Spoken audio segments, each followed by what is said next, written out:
has a habit of being like, "Oh, I'll be there at 10 a.m." Every handyman, and then like handyman 3 is like a.m. that. 4 weeks later, he shows up. Every goddamn handyman is like that. There is Yeah. not one. I have never dealt with a contractor, a handyman, a plumber, anything like that, where they gave me an accurate schedule. Ever. When they're Ever. repairing something, it's like, especially with like contractors and handymen, they just show up when they show up. It's like I missed New York you Comic can't Con miss because those motherfuckers. No, because if you do, then they're gone for another 6 weeks. Like, I got the kids in the living room waiting. I was like, you do not go to fucking sleep. You do not leave this fucking living room. You stay right here, because if he shows up while I'm vlogging and I don't answer that damn door, it'll be 8 weeks before the ceiling will already be caved in by the time he gets here. Yeah, exactly. It's like I missed New York Comic Con because of a handyman. He told me he was going to show up. He never showed up. Fucking and it's like okay, whatever. We were doing some we were doing some like cement work out in the front, like patching up cracks and stuff, getting like kind of winterizing everything. Right. And he said that he was going to finish it on that Thursday, and he never showed up. And the thing is, though, it's like I couldn't even be mad, because that's what they all do. I could be mad. I could be mad. I don't have to be rational. Why was I expecting something, anything different? Because it's us and it's our money. Good morning, nerds. It is November 6th, 2023. Oh my God. The Ragin to the vlogs. Whatever. Really? We're almost a week into November already? It really happened that way, Lage. It really happened that way, didn't it? Like I said, this year is like 11 months. That's it. You ready to get this party started while the Dr. Cotton's drunk? Yeah, I know. Absolutely not. Absolutely not. But you know what? Hit it.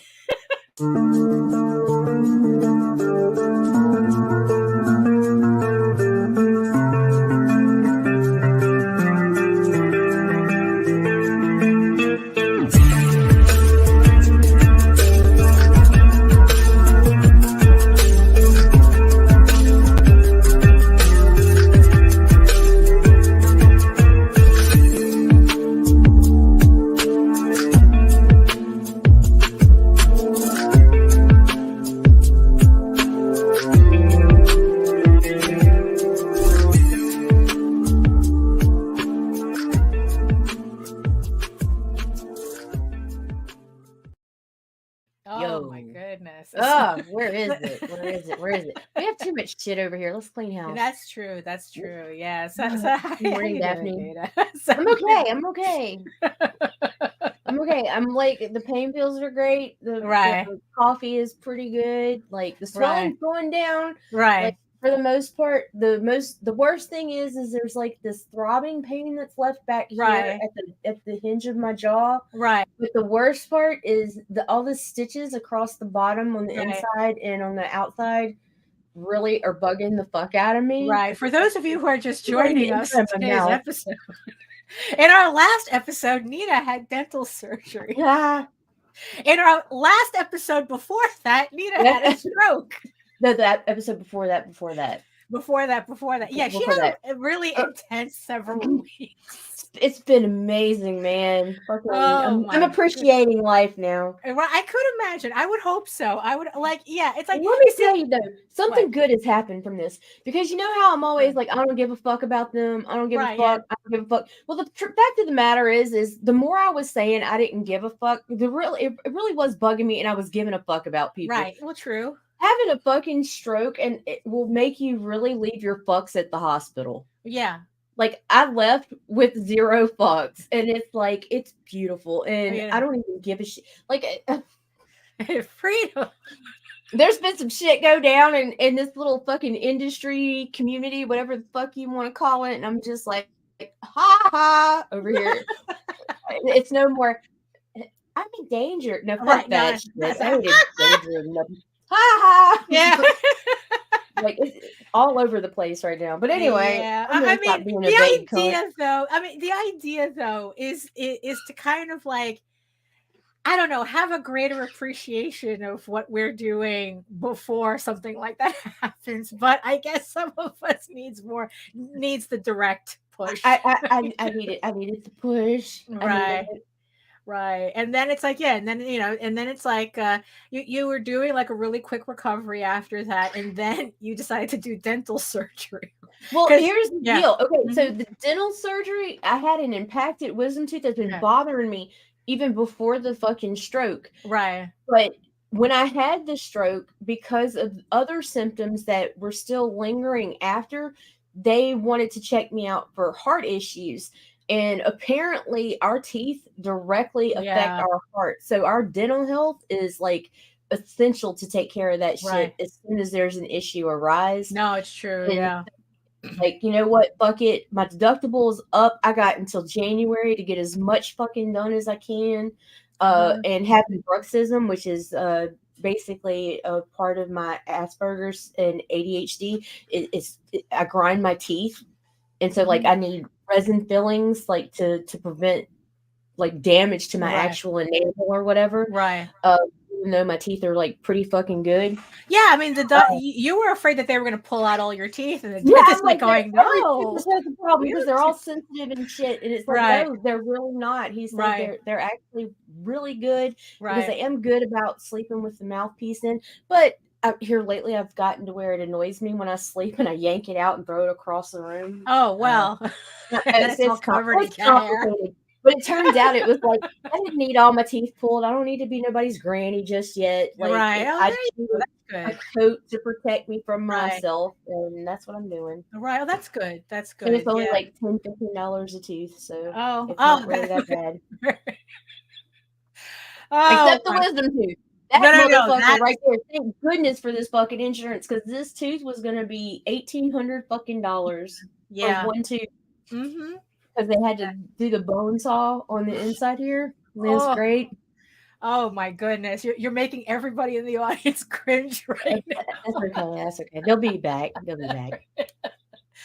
Oh my goodness. So welcome everybody to another episode of the Ragin to the Vlogs show. Who's joining us in the chat today? So far we've got Efrain, Max, Joseph, Hello. William Russell, and Chris Walker. Good morning, guys. Good morning. And yes, I see you, my beautiful eyeball people watching us from regions beyond. If you are watching us from Facebook, if you're watching us from Twitter, come on over to YouTube. Join the sexy people in the chat. And if you're from LinkedIn, we don't know what to do with you. So. Yeah, we're just like, hey, LinkedIn. Yeah, it's like, hey, Facebook kind of has a tendency come over here before we're banned. That's true. And Twitter doesn't even allow us to see your comments. So if you want to have be part of whatever ridiculous discussion we're having right now, YouTube is the best place to do it. So make sure you like, share, subscribe. Notification comics, whatever. Yeah, exactly. And hit that notification bell so that you get notified whenever any of our shows go live. Oh my goodness. So before Efrain rings the bell, let's introductions all around. Hello, everyone.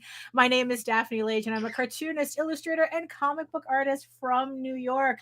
I have been self-publishing comics since in 1992, and you know what that means. You don't understand. I ain't scared of you motherfuckers. And I am known for the furry fantasy adventure Tall Tales, which returns to Kickstarter in 2024 with the new story arc, Tears of the Mother, which I just started putting together the Kickstarter for. I figure it's like, I've already fixed all of the previous files, and I figure it's like, you know what? Might as well get everything started, as early as possible. And I am also known for my medieval fantasy drama, Eagle Raven, Heir of the First Unicorn, which also returns to Kickstarter in 2024 with issue 8 of this 15-issue series. Here we are, just over the hump of this series. So issue 8 coming to Kickstarter early 2024. So make sure that you head on over to my website and hit sign up for my newsletter so you don't miss out on anything. And in the meantime, speaking about my website, you can read both my comics online at Tall Tales, that's TAILS online.com, and egoworks.com, EGOWORKS. And you can check out all my videos on how I make my comics here on YouTube at my channel at Daphne Lage, LAGE Art, which also simulcasts through the Indie Comics Network. And to tell you more about it, here is Nita the Worst.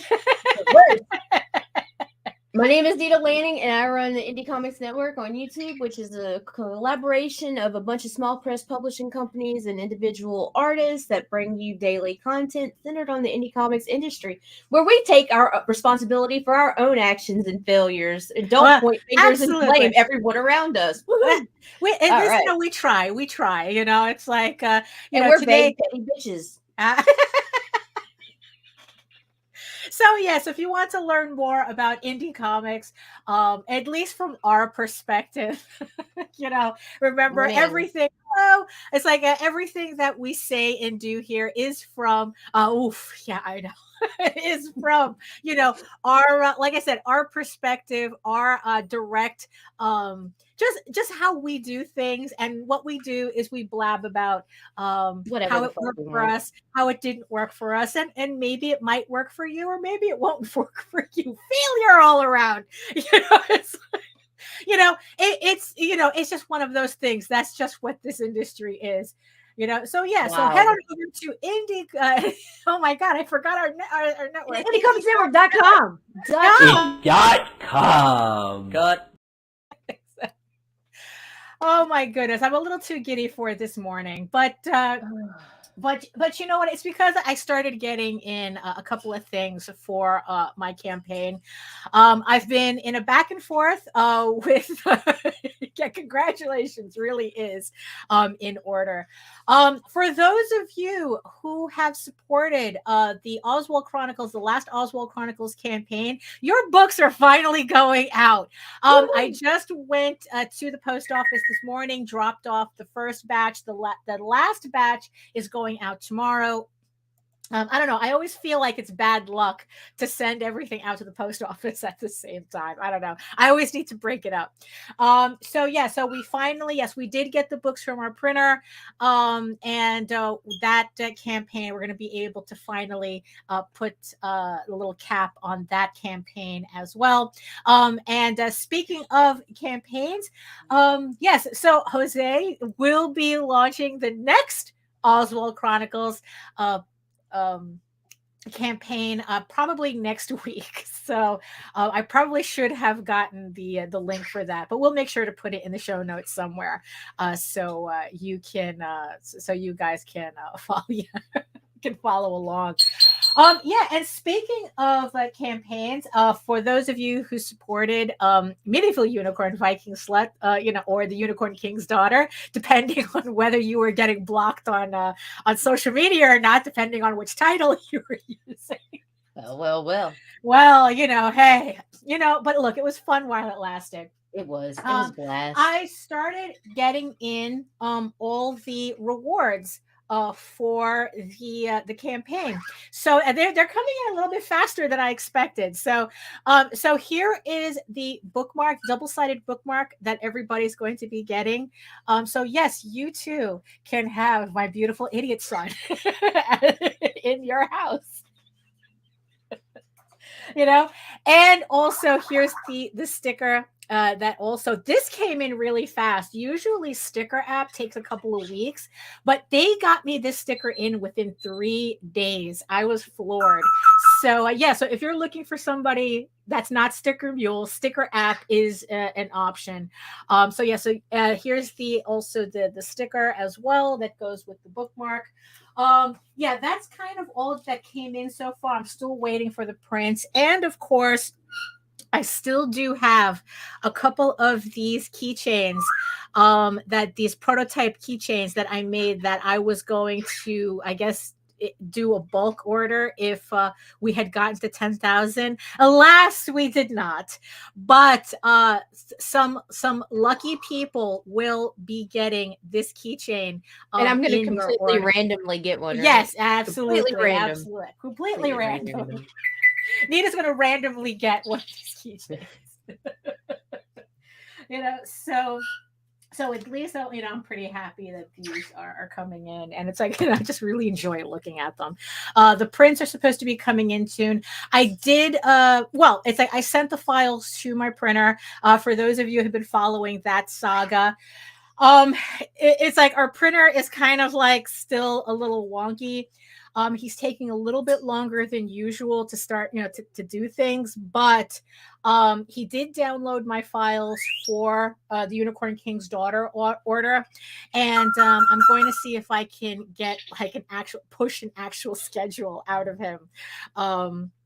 Because I figure if he had no intention on printing my books, he wouldn't have downloaded the files. So I'm kind of like hoping this is a good sign that the files have been downloaded.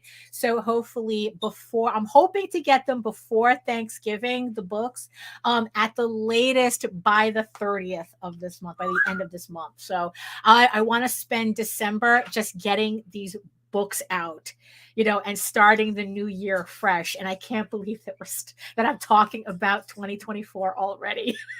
Stupid. It's so stupid. It really is that we're just about like a month and a half away from 2024 and starting this process all over again. Yay. Yeah, because I also put together the Kickstarter, or at least I'm in the process of putting together the Kickstarter campaigns for Eagle Raven issue 8 and for Tall Tales, Tears of the Mother issue 6, 1 through 6. And I just figure that as I finish it doesn't. No rest for the wicked. And I just figure that as I finish a book, that I'm just going to like put together the campaign just to get the commitment there. But I'm not going to like schedule anything until I'm actually ready to go. Because technically I was able to cross off my Oswald commission off the to-do list, which I was very happy about. So now I just have left on my list to finish Tears of the Mother issue 6. I have to letter that. I have to finish the audiobook for Legend of the Silk Rose, and I have to finish the sketchbook for House of Bob, the first House of Bob hardcover collection that we were always intending on doing, but the nuking of the show, the whole channel. The whole channel, yeah, kind of. Oh my gosh, put a little, monkey wrench in that. But I am going to get back on that and have that ready for next year as well. Also, speaking of audiobooks, or at least related to it, over the weekend I finished the novelization of issue 1 of Eagle Raven Heir the First Unicorn. I still got to do some tweaking to it, but I think that it's pretty much, kind of ready as a prose short at this moment. So so I'm really happy with the way it came out. And I'm going to do an audio book for that as well, an audio reading for it as well. So at least it's just another way for people to enjoy the book without, like, if they're not into comics, or maybe it's like, maybe they're not in, it's like, or they just like I know that I do have several people who are visually impaired, and they complimented me on the fact that their audio reader can actually read out loud my PDFs. Nice. So at least this way with an audiobook, I can kind of like enhance that experience more. So I'm really looking forward to because something we've never really taken into consideration, like, is people with visual or disabilities when it comes to reading. I mean, we remember foreign languages to get a lot of stuff, translate it into Spanish and Portuguese and whatever, but we and French, and Italian too. Right. But we forget about the, other issues. Right. Like Yeah. That we're more disability. likely to go out of our way to have our stuff translated for foreign languages than for disability. Right. Because because it's like, I remember the people who did contact me about the PDF. And then it's like, I especially got a sense of that when I redid the visual the video for issue 1, where I was reading the dialogue out loud and I put in sound effects and stuff like that. And then it's like, my mom was just like, oh my God, it's the first time I was able to really appreciate the book, because I was just able to listen to it and I was able to see the graphics really, really big because she has a 4K television. So, so she was able to enjoy the issue finally, and the funny thing is, it's like, I don't know why it struck me as strange, because I'm at a point where it's like, if I can get an audiobook of something, I will. It's like if I can, it's like, Jose print has gotten so much smaller, I swear to God. Well, that's the reason also why I've been reading more on my Kindle. Jose had gotten, I know, really. I think that's on purpose now. Jose had gotten me a Kindle and I have just been loving reading on it. I have been reading comics on my phone since I got the new Samsung. Was it the 21 or something? I don't know what it is. Whatever this is, whatever this is. And reading comics on it has been so much easier for me. Galaxy S23. Oh, yes. Oh, yeah. It is. It is. And it's certainly a lot nicer, or at least I'm able to concentrate on it better than if I was reading an actual paperback book.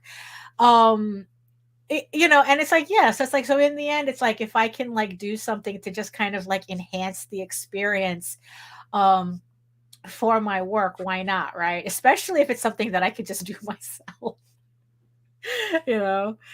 but,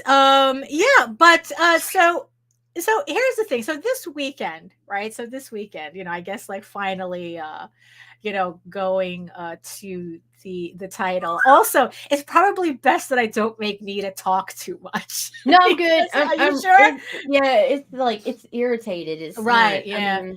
Right. Yeah. I mean, because it's like I've had impacted wisdom teeth removed as well. It's like my teeth were growing on top of each other.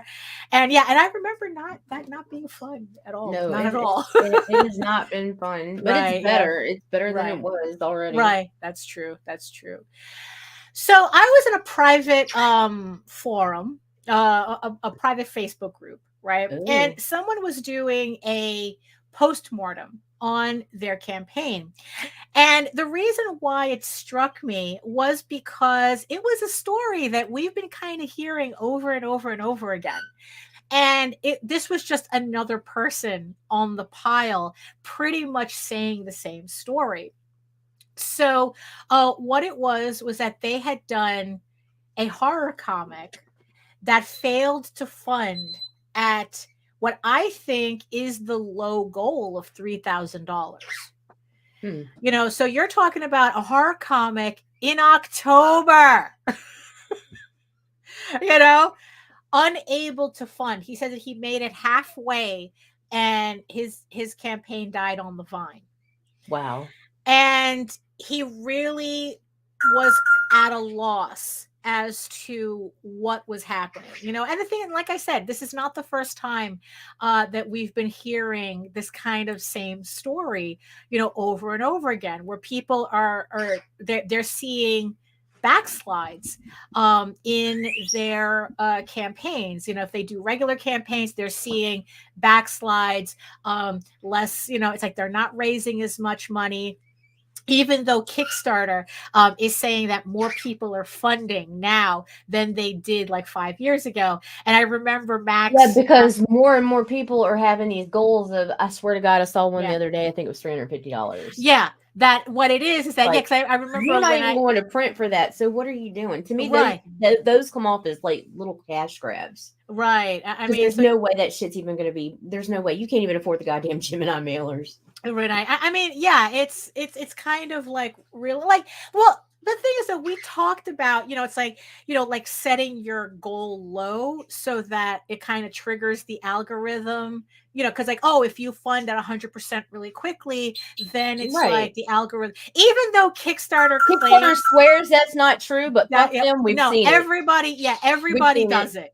Everybody I does mean, it. I was watching a YouTube video from this guy talking about kickstarting, but from like from the not in comics, but like in the other categories like tech and games and whatnot. And Right. he was saying the same thing. Right. That it's like you want to fund as quickly as possible. Well, here's why. Because if you don't fund, guess what happens? Kickstarter doesn't get any money. So, of course, the algorithm is going to naturally favor someone who's funded because they're getting that fucking, 3%, 5%? Right, yeah. Like, I mean, we've seen this pattern way too many times, and like I said, we're not the only ones that see it. So, so I can understand people putting a goal at like 305. Well, 300 I think is way too low. 300, 500, 1,000, anywhere from 750, whatever it's going to take you to get that book out if it actually funds. Right. Like, and for most people, if you do all the work, that's going to be about 750.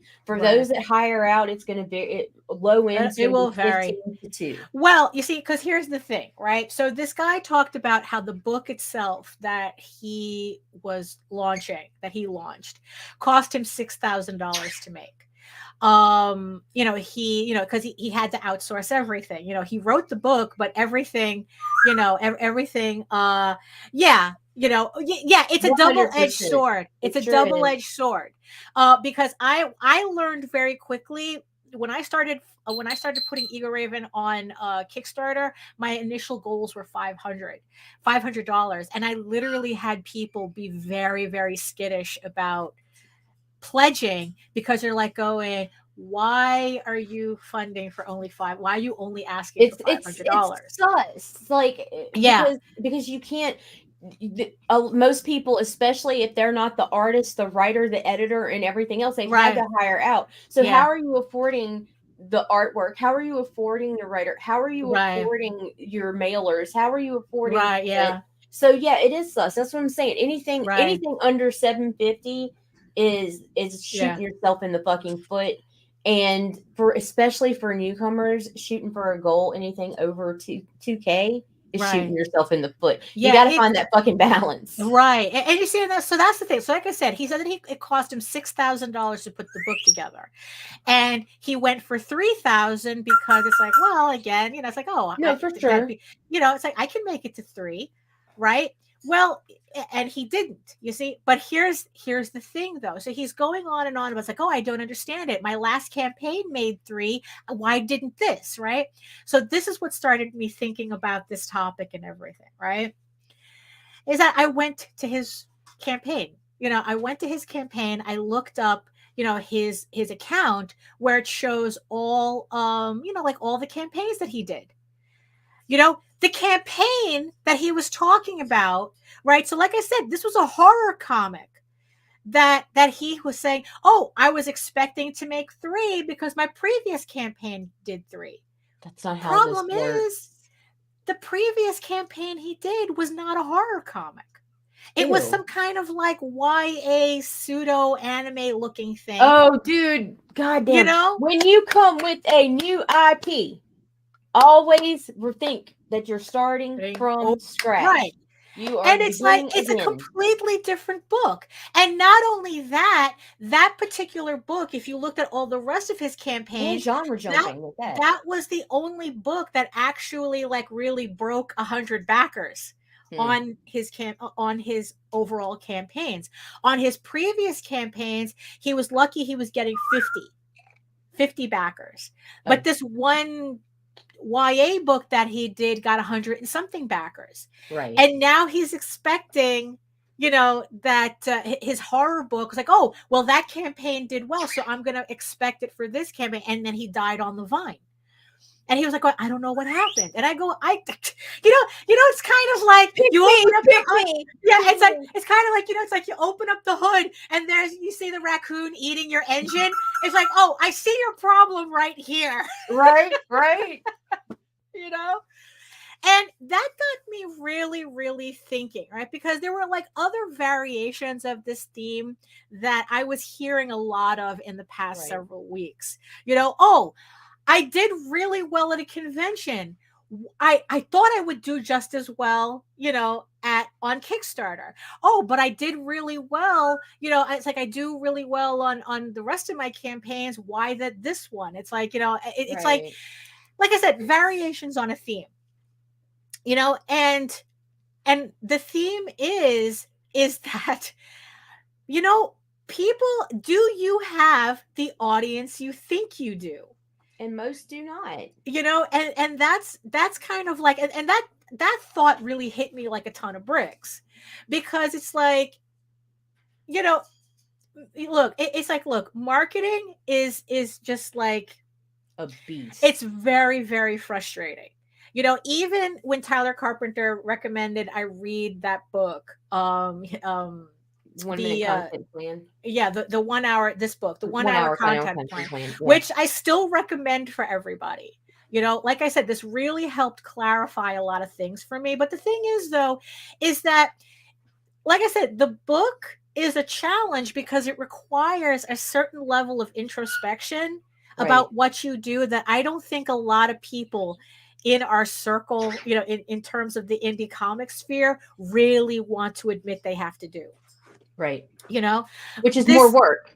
Right. You know, it's like, well, I don't think it's the work as much it is that it kind of requires you to destroy your delusion on what you're doing. Right. And, you know, and the thing is that, you know, and it varies project to project, creator to creator. Exactly. You know, because it's like we see it all the time. You have, it's like, oh, titty books sell until they don't. Until they don't. And until they don't. You know, it's like, you know, this trend works until it doesn't. You know, it's like this works until that takes its place. And it's and like, stop making the con and Kickstarter comparison. Because here's the fucking difference. There are cons or pressure sales, even if you don't consider yourself a carnival barker. It's harder to tell someone no to their face than it is on a screen. Right. It's so much easier to pass you up on Kickstarter than it is. People are going to buy your book if you're sitting there being nice to their fucking face. Right. It's like, oh shit. Right. And that doesn't necessarily mean that it translates. And there's less cost because of the shipping. It does not translate to your Kickstarter, and cons are completely fucking because separate. So what I did, you see, so what I did, because, you know, because Jose was asking me, it's like, oh, people are coming up with this number. How did they get it? Right. Because it was like he was trying to figure out like how many campaigns are running at one time.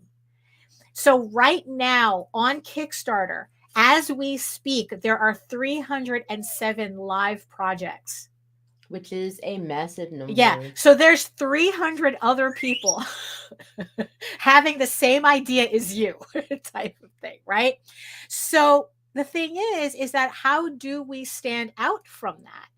And the thing is, so what I did was that I decided to look at the top campaigns that are live now, according to most backed, as opposed to most funded.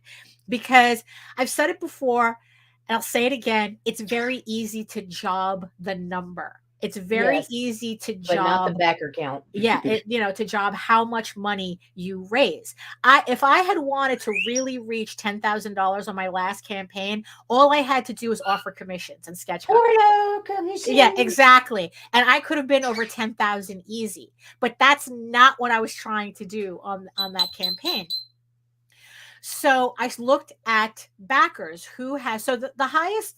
So the campaign with the highest backer count on this on this list of the 307 projects live now is Strange Universe by Nathan W. Pyle. I guess I'm sure you guys have seen the comic strips of the little aliens kind of like misinterpreting or like kind of like reinterpreting very normal human behavior. But this is very, if you guys saw it, you'd recognize it. He mostly did his work on Instagram. And then, I mean, what's really funny is that the number 2 most backed campaign on this. Actually, let me show you guys. Let me show you this guy. Let me show you this. Okay, so these are the most backed campaigns that are live right now. These are the top 3 campaigns. If I were to scroll down one more, it's like, look, yes, Polito is on this list. Of course he is. Of course he is. Of course he is. But I mean, but look at these 3 though. I mean, it's like they certainly do not look like anything that we keep getting told. That's like, oh, if you want sales, this is what you have to do, right? But here's the thing. What do they have in common? They have an audience that translates to Kickstarter. These are people who grew their, it's like, remember, it's like, even when I did the top 200 most funded books on Kickstarters, the common denominator, aside from Polito always being there, the common denominator is that they all built their audiences outside of Kickstarter, and they followed when they ran a Kickstarter. It's like, yeah, the thumbnails. Yeah. I mean, really, it's like, honestly, you would do well to treat Kickstarter like as if it was YouTube, where it's like your title and your thumbnail is everything, right? Because you have to get them in. If they don't click on your link, they're not looking at all. No. So, no, but the thing is, though, with these campaigns, I mean, I never even heard of the second one. Let's Play Volume 4, $224,000. Because they have, let's see, how many backers they have on this? And to me, these thumbnails are meh. And the third one I hate. Look at this. Look at this number. Damn. I've never heard of this book. Look at this number. This is almost 3,000 backers, 3,000 fans. Will be by the time it's over. Right, exactly. And it's like, you know what? It's like, I really, especially when I did my last campaign, I really learned that it's like, yeah, we're spending way too much time just looking at the financial number and not looking at the backer count. And when I was reading this guy who was saying that, I don't understand what happened. My previous campaign did this. I mean, the fact that not only did he ignore that he was doing a completely separate genre, his next book was a completely separate genre. It was also an outlier in his campaign road, so he was expecting this book to achieve what the outlier did. And it's like, no, that's not how that works. Nope. Especially it's, and it's like, so what I did, because of course it's like, let's do the maths. Let's do a little maths time. It's maths time. So I went to my campaigns, because in the end, it's like, I'm always trying to figure out, it's like, okay, how can I improve, what I'm doing? Let me get rid of this cat. Oh, okay. It's always the cat, right? So especially on my last campaign, it's like that I got the most backers I had ever seen on any of my campaigns. It's like, granted, it's like I did a lot of things differently on this campaign, but I'm pretty sure the fact that I did full on porn didn't hurt. Let's just, just to say that, right? So, but, let's just look at the numbers, right? So with Eagle Raven, I have an average of 160 backers. I only counted, because here's the mistake that these people are making. They're taking the totality of all their campaigns and they're thinking that's their average. And it's like, no, you have to take the totality of the genre of what you're doing, because look, Eagle Raven, Tall Tales, the Oswald Chronicles, superficially, they look like they should have the same audience, but they don't.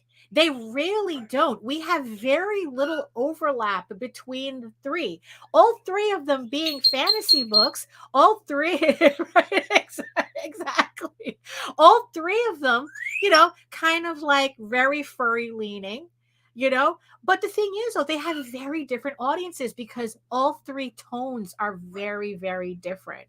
You know, the Oswald Chronicles is like an urban epic fantasy. Tall Tales is your adventure fantasy. Eagle Raven is your drama, is your medieval drama fantasy, or whatever. It's like three very different tones. And what that means is we have three very different audiences that we have to cater differently to because of that. So Eagle Raven has 160 average backers. Now, we've spoken about the dangers of depending on averages. So what I did was I actually tried to figure out the mean, I guess like the median or the mean. Oh, I keep confusing the two. The median a number of backers, and that ended up at 157. So I'm more likely to reach 157 backers on Eagle Raven than 160. So with Tall Tales, I have 89 average backers, but 81 median. Again, more likely to reach 81 than 89. Oswald. Now, Oswald was a strange one because just on volume, Jose has 115 average backers, right? But if you do the median, he's actually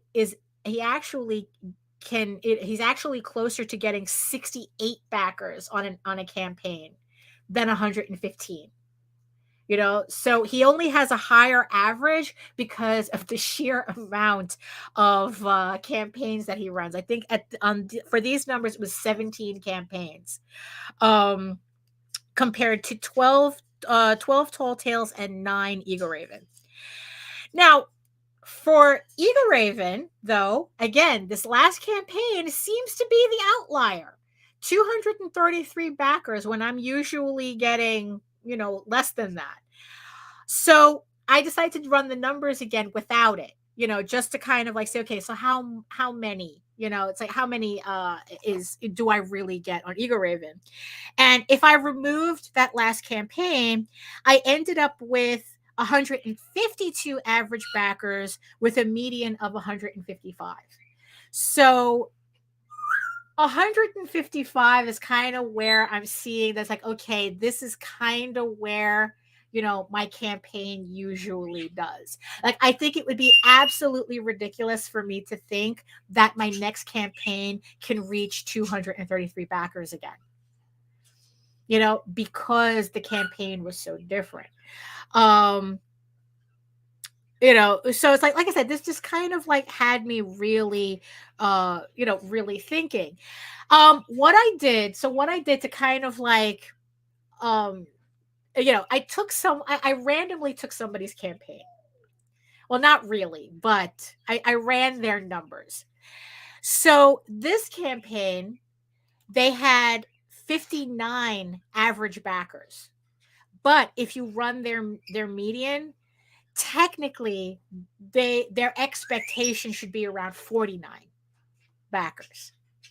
You know, and that's, you know, and like I said, and I'm trying to keep and I was doing these numbers based on, again, like I said, what's your theme, what's your genre, you know, the type of book, you know, you know, and again, I think like running these numbers really it kind of reinforced for me that all ages books really they're at a disadvantage on Kickstarter, you know, and you know, and I think, you know, and so what I've been seeing is that, you know, people are like, you know, their campaigns are kind of like not doing as well. There was another campaign. This is the one that really shocked me.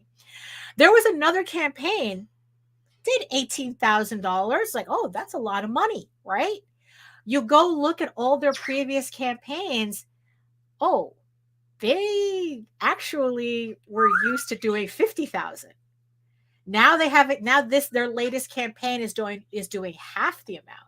And not only that, but they've lost about 300 backers. Well, that's gravity too. You know, but you know, and I'm like going, that's, you know, that's kind of like where did those 300 people go? You know, I mean, that's the thing. And it's like, how is it that, you know, it's like, do you really have a fan base if you can lose 300 people? You know, I mean, so like I said, this really, really had me thinking, because it's like, is there a shift happening where everything that we thought was true is all of a sudden not true? You know, it's like, you know, like doing a TNA cover doesn't seem to guarantee you anything. Doing variant covers doesn't seem to guarantee you anything. You know, it's like, I mean, and here's the funny thing too. It's like, okay, say you've built up your audience on variant covers. Are they really your audience? You know, it's like, because that's also the thing too. It's like, is this really your audience? John had said that it's like, this is Kickstarter's audience, not your audience. And that's something that you have to think about too. You can build an audience on Kickstarter, but can you keep them? Yeah. You know, again, it's like, it's kind of like the Amazon effect, where people just buy off of Amazon because it's convenient, not because, you know, it's like, oh, they want to support small businesses or something, you know? It's like, you know, it's like, yeah, it's kind of like, okay, it's like honestly, the fact that I have these 155 people, right? Pretty much 155 people on Kickstarter that I know that I can get. Like, honestly, like, I know every time I put on an Eagle Raven campaign, I know I can get at least 100 people within the first 24 to 48 hours, right? But if I were to put out Eagle Raven on my website, I'd get crickets, you know? So it's like, you know, like, you know, so it's like, is it kick the convenience of Kickstarter that's really that's the foundation of my fan base, you know? And it's kind of like almost like depressing, you know? It's like that. If I wanted to continue making money on my books, I have to do it on Kickstarter. You know, like it's like, you know, it's like, so it's like, yeah, it's like, do we have the audience that we think we do? You know, it's like, yeah, you can go to a convention and you can sell a whole bunch of books, but they don't transfer over to Kickstarter as much. You want to believe that they do. Do they really? Do they really? You can have your comics in comic book stores, but does that really transfer? You know, because honestly, the other trend that I'm kind of seeing, that I'm kind of wondering where all these people are going to instead, is that a lot of the top books that are on Kickstarter are now from these professionals coming in. They're transferring from the big companies. They're producing books on Kickstarter. And now it's like, yeah, they're raising, you know, 6 figures on Kickstarter. You know, I mean, it's like, what is it? It was Ken Kelly and Matt Wagner. What was that one? Oh, yeah. Oh, Kelly Jones. Matt Wagner and Kelly Jones, Dracula Volume 1, The Impaler. $166,000. You know, I mean, it's like, yeah, what do they, yeah, it's like 2,200 backers. You know, and it's like, and it's like, yeah, and that kind of like, I'm kind of wondering, like, Jeff Smith, you know, it's like, he's the third book on here. Thor, Jeff Smith, he raised again 6 figures, 200,000. Let's see, 2,500 backers, right? And it's like, remember all those people who kept saying that Keanu Reeves was going to save indie comics? You know, saved yet. You know, you know, and it's like, and what you know, and it's like, and kind of like looking at all this stuff, it's like, no, they're not saving indie comics, they're cannibalizing it. You know, that it's like, if given a choice between supporting your nobody book and supporting Jeff Smith, who do you think people are going to support? You know, it's like between you and Matt Wagner, do you even stand a chance? You know, between you and whatever, you know, like Vault wants to, or you know, or any of these, you know, it's like, or if IDW puts out a book or what, it's like, you know, is that where everybody's going? You know, it's that's, and it's like, in the more these professionals, I always hear Jose in my head, you know, going, he's like, you don't know what it's like, are you sure? Yeah, the professionals, you know, that the more professionals comes into our Patrick got banned just now. yeah. Don't ban Patrick. Don't ban Patrick. You know, that what? Well, he was. I agree. You see that? I agree. That's why I'm very happy that he's coming back to play Constantine, because honestly, that's my Constantine. I don't know this other. It's like, look, I'm not a loyalist, but I did like that movie. I really, really did like that movie. You know, it's like, look, it's like Keanu Reeves as Constantine. The second Tilda Swinton came in as a Gabriel, I'm like, done. I'm done. I'm done. This is my movie. So yes, you know, so yes, unban him just for that. You are unbanned. You are unbanned by saying that Keanu Reeves is the best Constantine. So, yeah. So it's like, yeah, it's like, is that the trend that's happening? That the more of these the more mainstream comics acts up the way they do, and the more, I mean, look. The only reason Neil Gaiman and Colleen Doran did Good Omens on Kickstarter because no publisher wanted to do the book. And they raised $3 million on Kickstarter.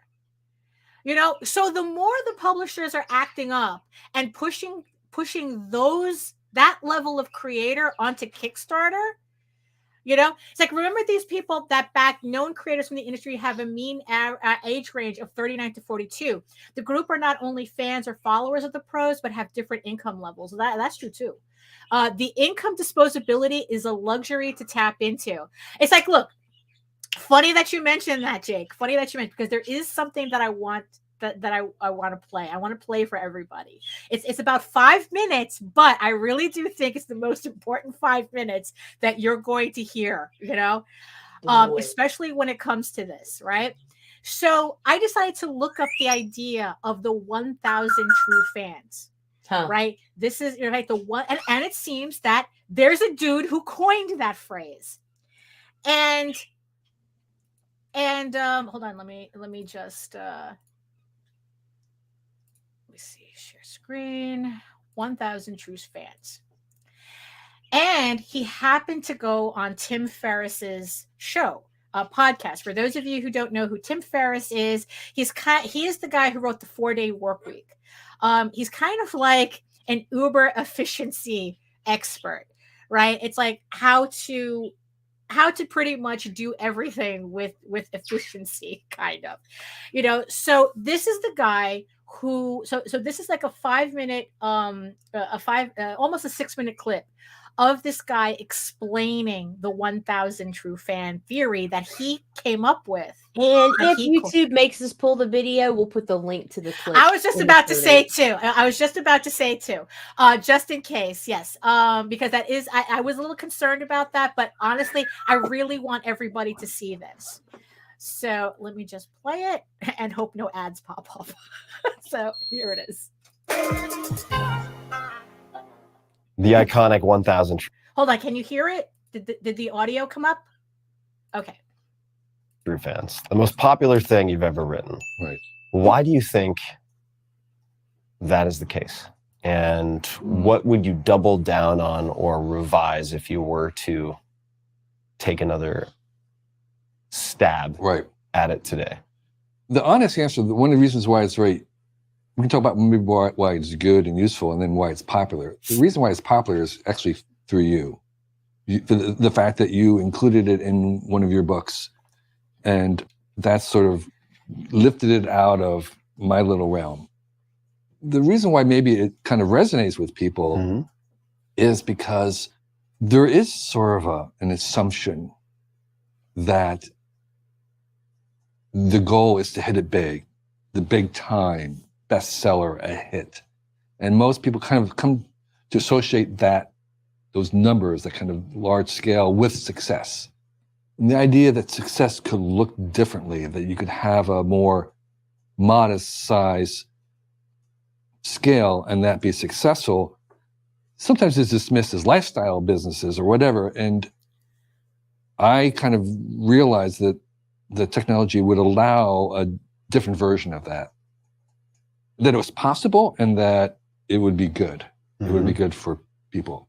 And so that was, I think people can resonate with that because it's a viable alternative option to things that was not spoken before, was not even really on the radar.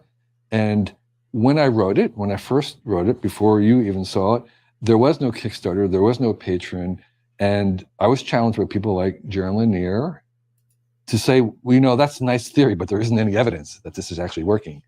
And it was actually at that time I did a follow through and I tried to find evidence, and there was evidence of established artists from publishing or music or studios who had already an audience and could move off of that to their own, but there wasn't any evidence of an indigenous organic growth from nothing.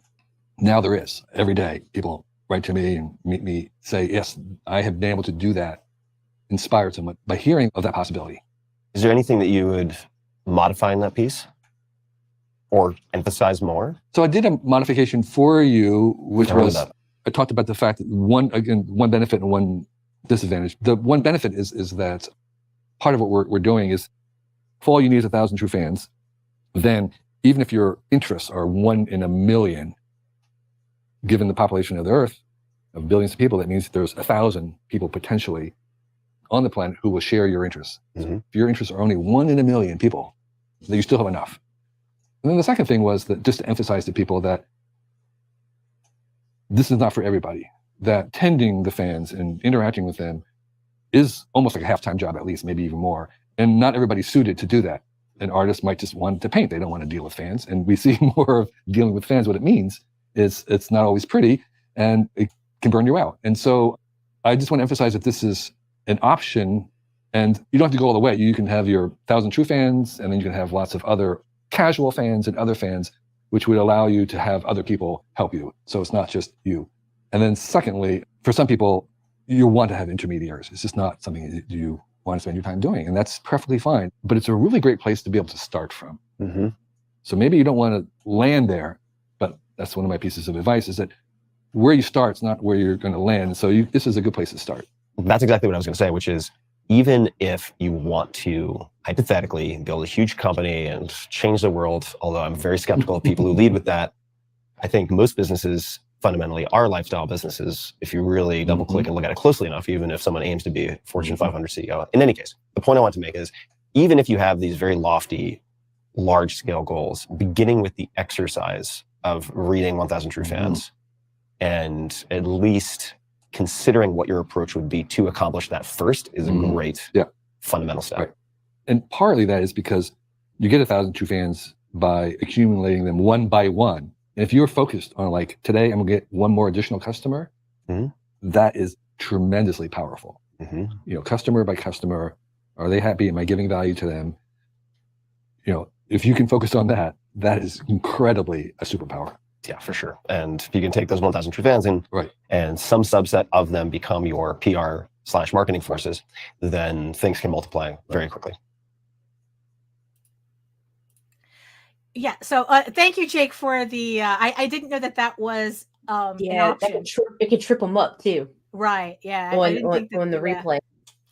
So so that was like I mean, when I came across that, I was like, holy crap. It's like, that's kind of like, exactly what I was like trying to figure out. And the thing is, it's like, and that's the thing. It's like, one, thinking of what we do as we're lifestyles, where comics is a lifestyle brand. It's like where, Jake had mentioned, it's like, it's like, we're kind of like offering, believe it or not, a luxury service. I mean, nobody needs to have your books. Nobody needs to buy comics. Nobody's life is ending if they don't buy comics, right? So that's just something that we have to remember. Nobody has to buy your book. So are you offering something that people really want to buy? And then not only that, are they willing to advocate for you?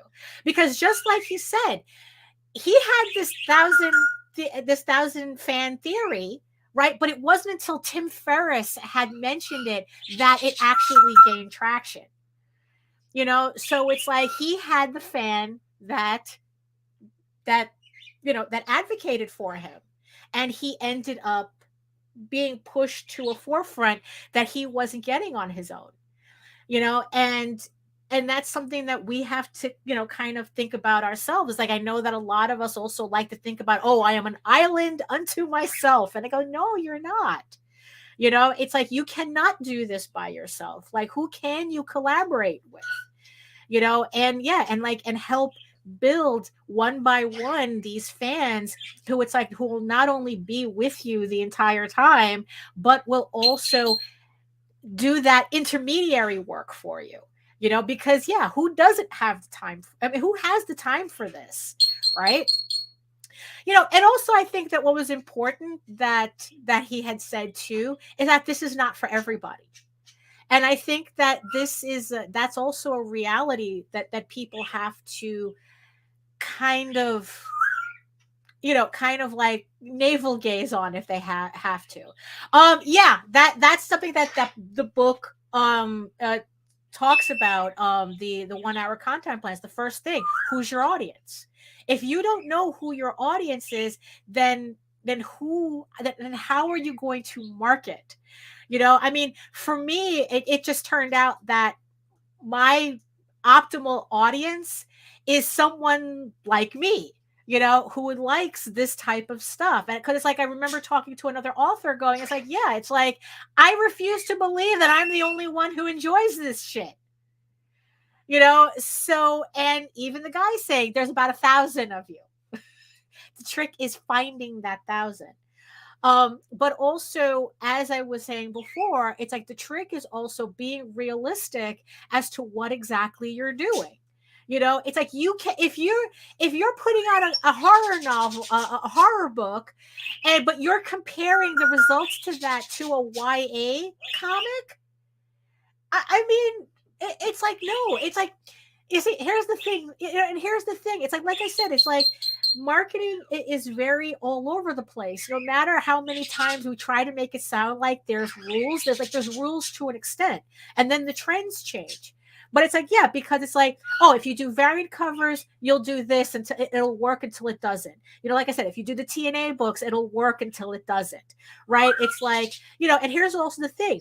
If you sell yourself, if you convince people to like you, that'll work until it doesn't. But it's like, but in the end, if you don't have a story that, that people want to actually read and support, not having that story will work until it doesn't. I mean, it's like, because what this guy found out, with his campaign that failed, was that people were a fan of that YA book, not of him specifically. Like, it's not like they were going to support him with all the books that he put out. It's like, no, we're going to support the books that we want. Like I said, superficially, between me and Jose, we have books that look the same, but they're not. People who buy Eagle Raven are not the people who buy Tall Tales, who are not the people who buy the Oswald Chronicles. Is that a knock on us? You know what? I think it'd be silly to think that it was. It just means that we do 3 different types of fantasies that 3 different types of audiences want to read. So it's like, yeah, just because I put out a Tall Tales book doesn't mean the people who enjoy Eagle Raven, it's like, well, Daphne did it, so I'm going to pick up that book too. Very few people do that. In the end, people buy the book that they want, not necessarily whether you're the one putting it out or not. I mean, I remember when Wendy Peeney and Richard and Wendy Peeney started doing like they're like getting other artists to draw ElfQuest. And there was this entire gap where I stopped buying their books, because even if Wendy and Richard were writing the story, I was not interested in other people's interpretations of that story. You know, I just, but here's the thing too. Wendy did her whole Mask of the Red Death, right? She did this, she did a whole comic based on that. Did I buy it? Absolutely not, because I'm not interested in that. It doesn't matter that Wendy did it. I'm not interested in that book, so I never bought it. So just because I'm a fan of ElfQuest doesn't mean I'm a fan of Wendy. Let's just say that. So it's like, yeah, I mean, but I just, like I said, it's like there's. Do not strike my idols, Daphne. Well, I know, but the thing is, though, it's like that's kind of the thing we have to. A kid, and the video of that thing will actually. Well, that's a whole other. That's a whole other thing. So it's like, yeah. And so I think what it is that we have to, when we do these postmortems on our campaigns, right, and we try to figure out what went right, what went wrong, what we could do different. Right, we have to make sure that we're looking at real data. We're looking at what's really going on, not holding on to the fantasy of the delusion of what we think should be happening, and then trying to shoehorn all that information to fit that. It's what Nita was saying. It's like, oh, it's everybody else's fault but mine type of thing. That whole, oh, my comic failed because everybody else, because of something else that I had no control over. It's like, well, that's true. You have no control over how people react to their book or buy your book or don't buy your book. Yes, you have no control over that. The only thing, and I've said this before, the only thing you have control over is this book the best book you could put out? And just because it is doesn't mean people care. And it's like, ouch. Yeah. So I'm still ruminating on a lot of this information because, in the end, a lot of it is like, okay, what do I do with this? What do I do with this info? And honestly, right now, I don't know. I really don't know.